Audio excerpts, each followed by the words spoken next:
Hi guys, I'm Phil Stirpe. In this video I'm going to show you how to use an IAM role to authorise code executing in EC2 instances. If you have any EC2 instances running in the AWS cloud, then it's highly likely that any code running on them will need access to various AWS services from time to time. For example, you might have an application that must read or write files to or from S3. For that, they'll need authorization.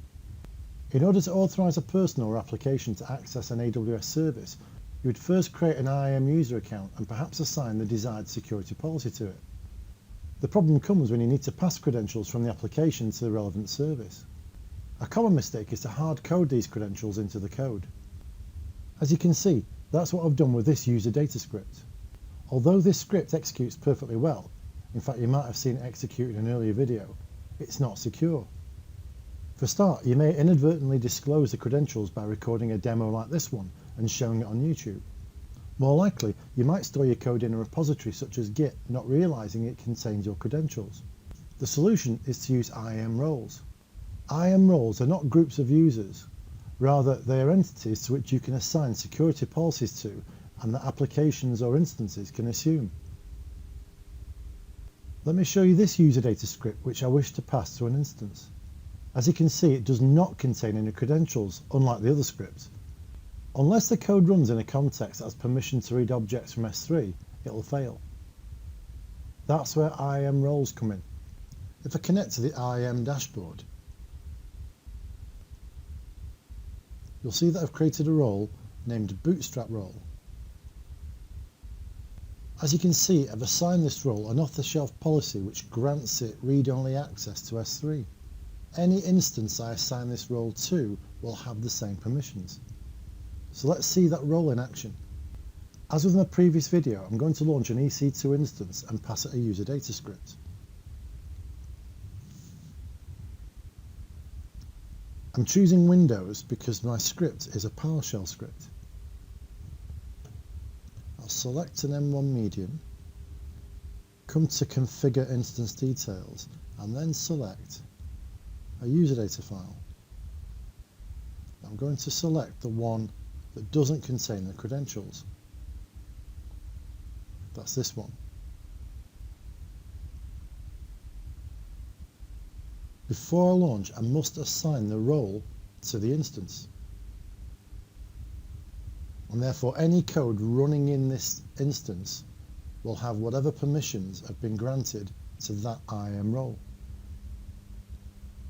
Let me review and launch.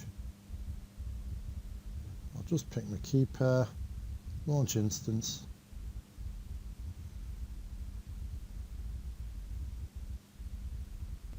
I've got just a couple of minutes to wait while the instance starts and completes its health checks. Okay, so I've waited about 10-15 minutes to give it plenty of time to launch, pass the health checks and bootstrap. But more importantly, because it's a Windows server, time to generate the Windows password. So let me try and connect to the server. As you can see, it's now allowing me to retrieve the password, so I've given it plenty of time. I need to pick my key file, which is going to allow me to decrypt the password, and there it is. And without my key file, I simply can't access the server, so I might as well throw it away. Hang on a minute, let's try that again. So now I've got the password. Let me download the remote desktop file, the RDP file, which is going to let me RDP in. Let me put in the password and hit OK, and let's connect. Now what I'm looking for is, once I'm connected to the server, is evidence that my user data script executed. Now that script should have downloaded installers from S3 for Chef Solo, which was then going to use a cookbook to install the likes of Notepad++. As you can see, I have a number of additional folders such as Chef, which indicates that my script ran and successfully downloaded the Chef Solo installer from S3. And remember, the script that I used did not contain any credentials. Proof that the IAM role assigned to the instance gave code running within the instance the necessary permissions. There you have it. In this video, I've shown you how easy it is to use an IAM role to authorise code executing in EC2 instances. Thanks for watching, and please feel free to comment and suggest more video topics. Most of all, don't forget to subscribe to keep up with my videos as I release them. Bye for now.